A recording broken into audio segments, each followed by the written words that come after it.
വെയിൽ വന്നു. സൂര്യൻ തീ ഛർദിച്ചു. ഗ്രാമം മുഴുവൻ ചേർന്ന് തണുപ്പിനുള്ള വഴി കണ്ടെത്തി. വെള്ളി ചുമരുകൾ തെങ്ങിന്റെ ഓല കൊണ്ട് കൂര നെയ്തു. പുല്ലുകളുടെ വാസന തണുത്ത കാറ്റായി മാറി വീശി. മൺപാനകൾ തണുപ്പ് വീട്ടിലേക്ക് കൊണ്ടുവന്നു.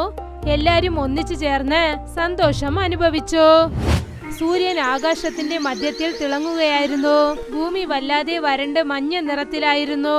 ചെറിയ കാറ്റ് വീശുകയാണ്. അത് പതുക്കെ പതുക്കെ പൂഴി പറപ്പിക്കുകയായിരുന്നു. ദൂരെ ഒരു മരത്തിനടിയിൽ ഒരു പശു നിൽക്കുകയായിരുന്നു. തന്റെ വാൽ അനക്കിക്കൊണ്ടിരുന്നു. ഗ്രാമത്തിന്റെ എല്ലാ വശത്തും ശാന്തത നിറഞ്ഞിരുന്നു. ഇവിടെ കറണ്ടുമില്ല. ഫാൻ ഓടുന്നതിനുള്ള ശബ്ദവും കേൾക്കുന്നില്ല. ചന്താവും രാജുവും ഇരിക്കുകയായിരുന്നു. ചന്ത ഒരു വലിയ ഇല കയ്യിൽ വെച്ചുകൊണ്ട് തന്നെ കാറ്റ് വീശുകയായിരുന്നു.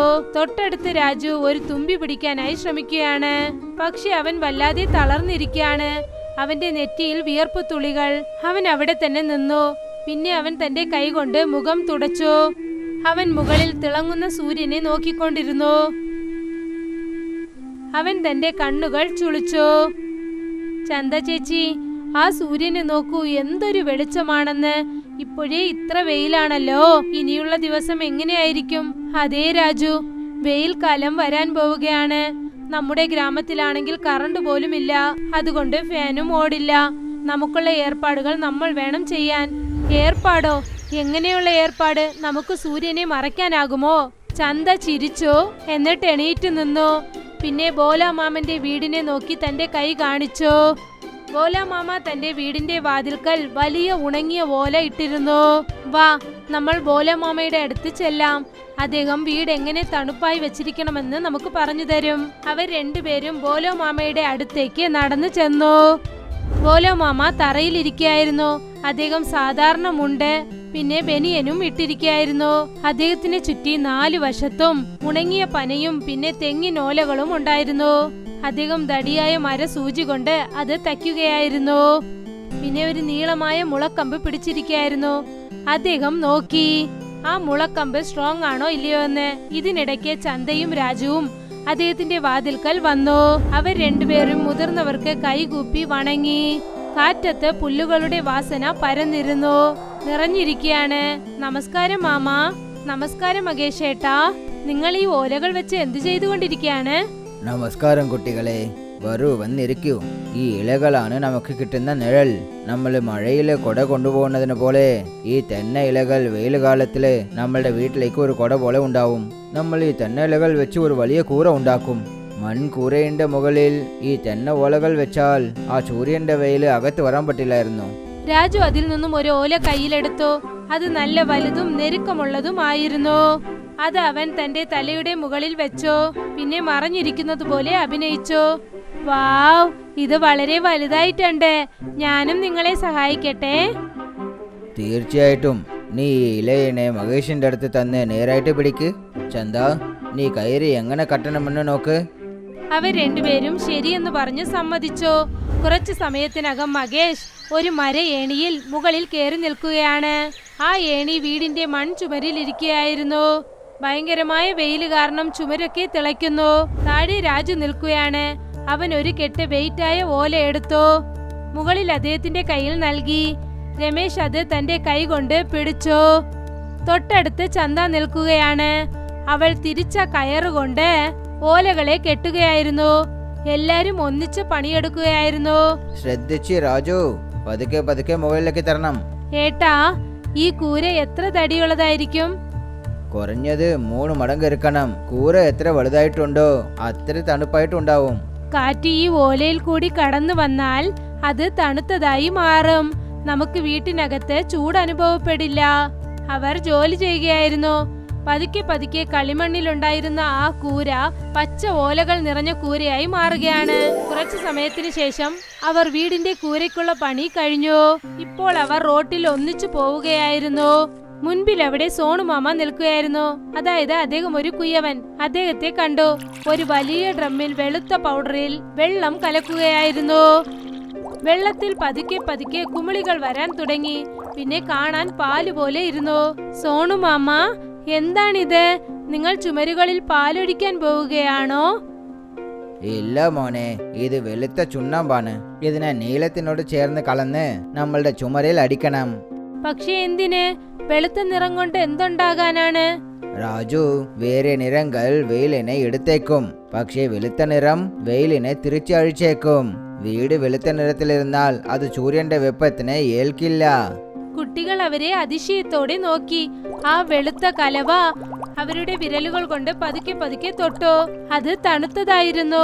കുറച്ചു സമയത്തിന് ശേഷം മകേഷ് കുട്ടികൾക്ക് ഒരു ബ്രഷ് നൽകി. അദ്ദേഹം ചുമരുകൾക്ക് ചുണ്ണാമ്പടിക്കാൻ അവരെ പഠിപ്പിച്ചു. ചുമര് ഉണങ്ങി ബ്രൗൺ കളറിലായിരുന്നു. ചന്ത ബ്രഷ് എടുത്ത് അടിച്ചതും തന്നെ ചുമരിൽ നല്ല തിളക്കമുള്ള വെളുത്തതായി മാറിയിരുന്നു. രാജു അത് വേഗം വേഗം ചെയ്യാനായി ശ്രമിച്ചു. അപ്പോൾ അവന് തന്റെ മൂക്കിന്റെ മുകളിൽ ആ വെളുത്ത നിറം കൊണ്ടു. രാജു, നീ വെളുത്ത പ്രേതമായി മാറിയിരിക്കുകയാണ്. ഞാനും വെയിലിനെ ഓടിക്കാൻ പോവുകയാണ്. ഇപ്പോൾ എന്റെ മൂക്ക് ചൂടാകില്ല. താഴത്തെ ഭാഗത്ത് ഒരുപാട് ചുണ്ണാമ്പ് പൂശ്, കാരണം അവിടെ തറയുടെ ചൂട് വളരെ അധികമായിരിക്കും. 1 മണിക്കൂർ അവർ ചുണ്ണാമ്പ് അടിച്ചുകൊണ്ടേ നിന്നു. ബ്രൗൺ നിറത്തിലുണ്ടായിരുന്ന ചുമര് ഇപ്പോൾ വെളുത്ത നിറത്തിൽ മാറി. വെളുത്ത ചുമരുകൾ വെയിലിനെ തിരിച്ചയക്കുകയാണ്. ഇപ്പോൾ ചുമരുകളുടെ അടുത്ത് നിൽക്കുന്നത് മുൻപത്തെ പോലെ ചൂടായിട്ടില്ല. സമയം ഉച്ചയായി. രാജു, ചന്ത പിന്നെ ബോലാമാമ വളരെ ദാഹത്തോടെ മരത്തിനടിയിൽ ഇരിക്കുകയായിരുന്നു. ബോലാമാമ അവരെ വീട്ടിലേക്ക് കൂട്ടിക്കൊണ്ടുപോയി. അവിടെ വളരെ വലിയ വേപ്പിൻ മരം ഉണ്ടായിരുന്നു. അവിടെ അതിന്റെ നിഴൽ വളരെ വലുതായും തണുപ്പോടെയും കാണപ്പെട്ടു. ഇപ്പോൾ നമ്മൾ കറണ്ട് ഇല്ലാതെ ഫ്രിഡ്ജ് ചെയ്യാൻ പോകുന്നത്, കാരണം വെയിലത്ത് വെള്ളവും ഭക്ഷണവും തണുപ്പായിട്ട് ഇരിക്കുന്നത് വളരെ ആവശ്യമാണ്. കറണ്ട് ഇല്ലാത്ത ഫ്രിഡ്ജോ? അത് എങ്ങനെയായിരിക്കും? അതിൽ ബാറ്ററി ഉണ്ടാകുമോ? ഇല്ല രാജു, ഇത് മണ്ണ് കൊണ്ടും വെള്ളത്തിനെ കൊണ്ടും ഉരുവാക്കപ്പെടും. മഹേഷ്, കുഴി തയ്യാറായിട്ടുണ്ടോ? മകേഷ് തറയിൽ ചെയ്യപ്പെട്ട റൗണ്ടായ ഒരു കുഴി കാണിച്ചു. അത് ഏകദേശം 3 അടി ആഴമുണ്ടായിരുന്നു. അടിയിലുള്ള മണ്ണ് ആഴമായും ഈർപ്പമുള്ളതുമായിരുന്നു. കുട്ടികൾ ചെന്ന് ആ കുഴിയുടെ അരികിൽ നിന്നു. സോമു മാമ 2 വലിയ മൺപാന കയ്യിൽ കൊണ്ടുവന്നു. ഒരു പാന വളരെ വലുതാണ്, പിന്നെ മറ്റൊന്ന് അത്ര ചെറുതാണ്. അത് വലിയ പാനയ്ക്കകത്ത് വെക്കാനാകും. ഇവിടെ നോക്ക്, ആദ്യം നമ്മൾ ഈ വലിയ പാനയിനെ ഈ കുഴിയുടെ അകത്ത് വെക്കണം. മകേഷ് ആ വലിയ പാന വളരെ ശ്രദ്ധയോടെ ആ കുഴിക്കകത്ത് വെച്ചു. പിന്നെ ആ കുഴിക്കും പാനയ്ക്കും ഇടയിലുള്ള ഭാഗം മണ്ണിട്ട് അദ്ദേഹം മൂടി. ഇനി നിങ്ങൾ എന്ത് ചെയ്യും മാമ? ഇപ്പോൾ ഈ മണ്ണിൽ വെള്ളമിടണം. ആ മണ്ണ് തണുപ്പായിട്ടുണ്ടാവണം. രാജു ചെറിയ ചെറിയ ബക്കറ്റിൽ വെള്ളം എടുത്തുകൊണ്ട് വന്നു. ആ വെള്ളം മണലിൽ ഒഴിച്ചു. മണല് ഈർപ്പമുള്ളതായി മാറി. ആ കുഴിയുടെ അടുത്തു നിന്നും വരുന്ന കാറ്റ് പെട്ടെന്ന് തണുത്ത കാറ്റായി മാറാൻ തുടങ്ങി. ബോലോ മാമ ഇപ്പോൾ ആ ചെറിയ പാന വലിയ പാനയ്ക്കകത്ത് വെച്ചു. 2 പാനകൾക്കുമിടയിൽ ഏകദേശം 2 ഇഞ്ച് സ്ഥലം ഉണ്ടായിരുന്നു. അദ്ദേഹം ആ സ്ഥലം കുറച്ചുകൂടി ഈർപ്പമുള്ള മണ്ണ് കൊണ്ട് നിറച്ചു. ഇപ്പോൾ നിങ്ങൾ ഇതിന്റെ അകത്ത് നിങ്ങളുടെ പച്ചക്കറികൾ, പാല് പിന്നെ വെള്ളത്തിനെ അകത്ത് വെച്ചേക്കാം. മുകളിൽ നിന്ന് നമ്മൾ ഇതിനെ തണുത്ത വസ്ത്രം കൊണ്ട് മൂടിയേക്കണം. അല്ല, ഇതിനകത്ത് നല്ല തണുപ്പായിട്ടുണ്ട്. ഇത് ശരിക്കും ഫ്രിഡ്ജ് പോലെ തന്നെയുണ്ട്. ഇത് എങ്ങനെയാ മാമ തണുത്തതായി മാറുന്നത്? ഒരുപാട് വെയിൽ ഈ പാനയിൽ കൊണ്ടതും തന്നെ ആ പാനയിലിരിക്കുന്ന വെള്ളം ആവിയായി മേലെ വരും.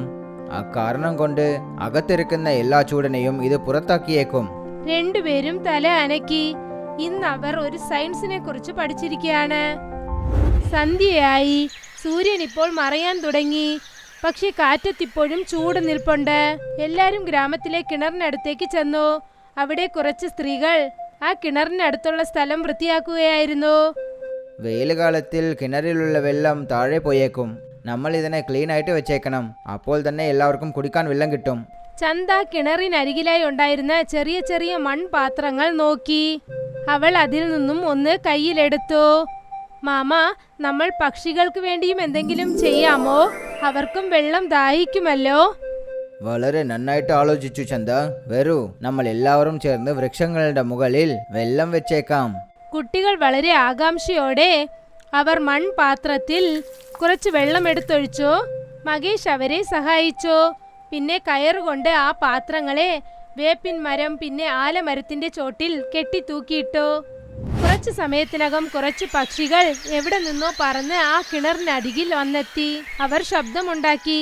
എന്നിട്ട് അവർ അവിടെ നിന്നും വെള്ളം കുടിക്കാൻ തുടങ്ങി. കുട്ടികൾ കുറച്ചു ദൂരെ ഒരു മരത്തിനടിയിൽ നിന്ന് ഇത് കാണുകയായിരുന്നു.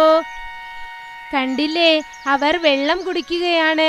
ഇപ്പോൾ അവർക്കും ചൂട് അനുഭവപ്പെടില്ല. വെയിലിനുള്ള ഏർപ്പാട് നമുക്ക് മാത്രമല്ല, എല്ലാവർക്കും അത്യാവശ്യമാണ്. ബോലോ മാമ മരത്തിനടിയിൽ ചെന്ന് ഇരുന്നു.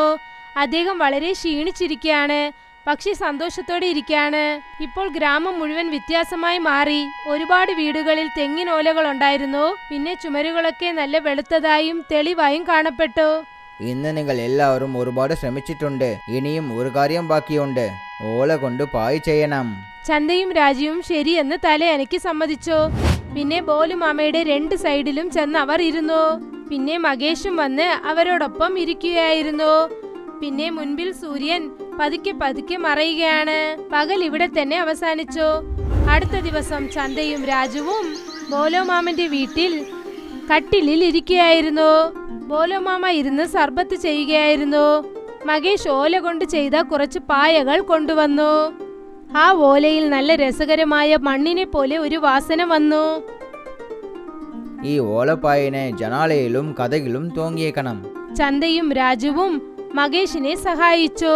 പിന്നെ ഓലപ്പായിയെ തൂക്കിയിട്ടു. പിന്നെ ചന്ത ഒരു മഗ്ഗിൽ വെള്ളം വെച്ചുകൊണ്ട് ആ ഓലപ്പായിൽ എല്ലാ വശത്തും തെളിച്ചു. വാവ്, എന്ത് നല്ല വാസന വരികയാണ്, ശരിക്കും മണ്ണിനെ പോലെ. പിന്നെ നീ കണ്ടോ രാജു, പുറത്തുനിന്നും ചൂടുള്ള കാറ്റ് വരുന്നില്ലേ? അത് ഈ തണുത്ത ഓലയിൽ കൊണ്ട് അകത്ത് തണുത്ത കാറ്റായി വരുന്ന കണ്ടില്ലേ? രാജു ജനാലയുടെ അരികിൽ ചെന്ന് നിന്നു. അവൻ തന്റെ കണ്ണുകൾ മൂടി. പിന്നെ തണുത്ത കാറ്റ് അനുഭവിക്കാൻ തുടങ്ങി. അവൻ ഈ കാറ്റ് കൂളറിനേക്കാളും ഒരുപാട് ഇഷ്ടപ്പെട്ടു. എനിക്കിപ്പോൾ ഒട്ടും വെയിൽ അനുഭവപ്പെടുന്നില്ല. ഇത് ശരിക്കും മാജിക് ആണ്. ഉച്ചവരെ ബോലുമാമയുടെ വീട് ഗ്രാമത്തിലെ മറ്റുള്ള വീടുകളെക്കാളും ഇത് വളരെ തണുപ്പായിരുന്നു. മറ്റുള്ള ഗ്രാമത്തിലെ ജനങ്ങൾ ബോലുമാമയുടെ വീട് കണ്ടു. അവർ ആ വെളുത്ത ചുമര് പിന്നെ ആ ഓലപ്പായകളും കണ്ടു. എന്നാലും ചോദ്യം ചെയ്യാൻ തുടങ്ങി. ഷെടാ ബോള ചേട്ടാ, നിങ്ങളുടെ വീട്ടിൽ ഒരുപാട് തണുപ്പായിട്ടുണ്ട്. ഇത് എങ്ങനെ ചെയ്തെന്ന് ഞങ്ങൾക്കും പറഞ്ഞു തരൂ. ഇതെല്ലാം ഈ ചെക്കന്മാരുടെ അധ്വാനമാണ്. ഇവർ എന്താ പഠിച്ചതെന്ന് വെച്ചാൽ, കറണ്ട് ഇല്ലാത്ത സമയത്തും ഞങ്ങൾ പ്രകൃതിയോട് ചേർന്ന് നമ്മളെ എങ്ങനെ തണുപ്പായിട്ട് വെക്കണമെന്ന് പഠിച്ചു. ഗ്രാമത്തിലെ ജനങ്ങൾ മാറി മാറി സംസാരിച്ചു. അവർ തീരുമാനമെടുത്തു, മാറി മാറി എല്ലാരും സഹായിക്കണമെന്ന്. ഗ്രാമത്തിലെ എല്ലാ വീടുകളും ഇതുപോലെ തയ്യാറാക്കണമെന്ന്. ശരി, വരൂ, നമ്മൾ എല്ലാവരും മാറി മാറി സഹായം ചെയ്തോളാം. നമ്മളുടെ ഗ്രാമത്തിനെ മൊത്തം തണുപ്പാക്കിയേക്കാം. എല്ലാരും ശരിയെന്ന് സമ്മതിച്ചു. പിന്നെ എല്ലാരും ഒന്നിച്ചു ചേർന്ന് ജോലി ചെയ്യാൻ തുടങ്ങി. രാജു തന്റെ കൂട്ടുകാരോടൊപ്പം ചേർന്ന് ഓലപ്പായകൾ നെയ്യാൻ തുടങ്ങി. ചന്ത ജനങ്ങളുടെ വീടിന്റെ ചുമരിൽ വെള്ള പെയിന്റ് അടിക്കാൻ സഹായിച്ചു. മകേഷേട്ടൻ, ബോലോ മാമ, സോമു മാമ ഓല വെച്ച് കൂര നെയ്യുകയായിരുന്നു. പതുക്കെ പതുക്കെ ഓരോ വീട്ടിലും തയ്യാറായി കഴിഞ്ഞു. ജനാലകളിൽ ഓലപ്പായ തൂക്കിയിട്ടിരുന്നു. പിന്നെ അതിൽ അവർ വെള്ളം തെളിച്ചു. ഇപ്പോൾ എല്ലാവരുടെ വീടിനകത്തും തണുത്ത കാറ്റ് വീശാൻ തുടങ്ങി. ജനങ്ങൾ വെയിലിൽ നിന്നും രക്ഷപ്പെട്ട് ശാന്തമായിരുന്നു. ഗ്രാമം മുഴുവൻ ഒന്നിച്ച് സന്തോഷമായിരിക്കുന്നത് കണ്ടു. 1 മാസത്തിനു ശേഷം വെയിലിന്റെ ഉഗ്രത വളരെ അധികമായി മാറി. സൂര്യൻ നന്നായി തിളച്ചു. പക്ഷേ ഗ്രാമത്തിൽ ശാന്തതയുണ്ടായിരുന്നു. ജനങ്ങൾ അവരുടെ ഓലക്കുടിലിനു താഴെ അവരവരുടെ വാതിൽക്കൽ ഇരിക്കുകയായിരുന്നു. ഇപ്പോൾ ആരും വെയിലിനെ കുറിച്ച് ഒന്നും സംസാരിക്കാറില്ല. ഇവിടെ ചന്തയും രാജുവും അവരുടെ വീട്ടിനകത്ത് ഇരിക്കുകയായിരുന്നു. ചന്ത തറയുടെ അടിയിലുള്ള വലിയ പാനയിൽ നിന്നും മാമ്പഴ ജ്യൂസ് വെച്ചിരിക്കുന്ന ഒരു ചെറിയ പാത്രം എടുത്തു. ഇതാ രാജു, തണുത്ത മാമ്പഴ ജ്യൂസ്. ഇത് നമ്മളെ വെയിലിൽ നിന്നും രക്ഷിക്കും. രാജു അതെടുത്ത് കുടിച്ചു. അവന്റെ മുഖം സന്തോഷം കൊണ്ട് നിറഞ്ഞു. ചേച്ചി, ഇത് സിറ്റിയിലുള്ള ഫ്രിഡ്ജിനേക്കാളും നല്ല തണുപ്പുണ്ട്. പിന്നെ ഇതിൽ ഒരു ശബ്ദവും വരുന്നില്ല. അതെ, ഇത് പ്രകൃതിയുടെ തണുപ്പാണ്. അപ്പോഴാണ് പുറത്തു നിന്നും ബോലമാമയുടെ ശബ്ദം കേട്ടത്. അദ്ദേഹം അവരെ വിളിക്കുകയാണ്. വരൂ കുട്ടികളെ, നമ്മൾ എല്ലാവരും കഥ കേൾക്കാം. ചന്തയും രാജുവും ഒരുപാട് സന്തോഷിച്ചു. അവർ വേഗം ആ ജ്യൂസ് കുടിച്ചു തീർത്തു. പിന്നെ പുറത്തേക്ക് വന്നു. കുറച്ചു സമയത്തിന് ശേഷം എല്ലാ കുട്ടികളും ചന്തയോടൊപ്പവും രാജുവോടൊപ്പവും ഒന്നിച്ചു ചേർന്നു. ഗ്രാമത്തിന് നടുക്കുള്ള ആലമരം വളരെ വലിയ മരമാണ്. അതിൽ ഒരുപാട് ഇലകളുണ്ടായിരുന്നു. അവിടെ വെള്ളത്തിന്റെ പാത്രങ്ങൾ ഇരിക്കുന്നത് കൊണ്ട് പക്ഷികൾ അതിന്റെ ചില്ലകളിൽ വിശ്രമിക്കുകയാണ്. മരത്തിനടുത്തുള്ള ഈർപ്പമുള്ള മണ്ണ് കാരണം നല്ല തണുത്ത കാറ്റ് വീശുകയാണ്. ശരി കുട്ടികളെ, നിങ്ങൾ എന്താണ് പഠിച്ചത്? ഞാൻ പഠിച്ചത് എന്താണെന്നാൽ വെളുത്ത ചുണ്ണാമ്പ് വെയിലിനെ ഓടിക്കും. പിന്നെ മൺപാന ഒരു നല്ല ഫ്രിഡ്ജാണ്. ഞാൻ പഠിച്ചത് എന്താണെന്നാൽ നമ്മൾ എല്ലാവരും ഒന്നിച്ചു ചേർന്ന് പണിയെടുത്താൽ, പഴയ കാര്യങ്ങൾ നമ്മൾ ഉപയോഗിച്ചാൽ നമുക്ക് കറണ്ടോ മെഷീനോ ഒന്നും തന്നെ ആവശ്യം വരില്ല. അപ്പോഴാണ് മകേഷും അവിടേക്ക് വന്നത്. പിന്നെ ഞങ്ങൾ ഇതും പഠിച്ചിട്ടുണ്ട്, അതായത് പ്രകൃതിയാണ് നമ്മളുടെ കൂട്ടുകാര്. പ്രകൃതിനെ നമ്മൾ നോക്കിക്കൊണ്ടാൽ അതും നമ്മളെ നന്നായിട്ട് നോക്കും. എല്ലാരും ക്ലാപ്പ് ചെയ്തു. സൂര്യൻ അസ്തമിക്കാൻ തുടങ്ങി. പിന്നെ ആകാശം ഭംഗിയുള്ള നീലം നിറം കൊണ്ട് മറയുകയായിരുന്നു. കാണാൻ ഗ്രാമം വളരെ ഭംഗിയായിരുന്നു. പിന്നെ വലിയ വെയിലിനും തയ്യാറായിരിക്കുകയാണ്. രാത്രിയായി കഴിഞ്ഞു. ഗ്രാമത്തിലെ വീടുകളുടെ വെളുത്ത ചുമരുകൾ ചന്ദ്രന്റെ വെളിച്ചത്തിൽ ചെറുതായി തിളങ്ങുന്നു. അവിടെ തെരുവുകളിൽ ഒരു വിളക്കും ഇല്ലായിരുന്നു. എന്നാലും ഈ ഗ്രാമം വളരെ ഭംഗിയായിരിക്കുന്നു. ചെറിയ കാറ്റ് വീശുന്നു. പിന്നെ മുകളിലത്തെ കൂരയിലുള്ള ഓലകൾ പതുക്കെ പതുക്കെ അനങ്ങുന്നു. ചലങ്കയെ പോലെ ശബ്ദം കേൾക്കുന്നു. ചന്തയും രാജുവും വീടിന്റെ വാതിൽക്കലുള്ള കതകിനടുത്ത് നിന്നുകൊണ്ട് ആകാശത്ത് തിളങ്ങുന്ന നക്ഷത്രങ്ങളെ നോക്കിക്കൊണ്ടിരിക്കുകയാണ്. ചേച്ചി, അടുത്ത വെയിൽ കാലത്തിലും നമ്മൾ ഇതായിരിക്കുമോ ചെയ്യുന്നത്? അതേ രാജു, ഇത് നമ്മുടെ പാരമ്പര്യമാണ്. അത് ഇതുവരെ നമുക്ക് ഓർമ്മയുണ്ട്. അവർ തിരിച്ച് അകത്തേക്ക് ചെന്നു. ആകാശത്ത് ചന്ദ്രന്റെ വെളിച്ചം നിറഞ്ഞിരിക്കുകയായിരുന്നു.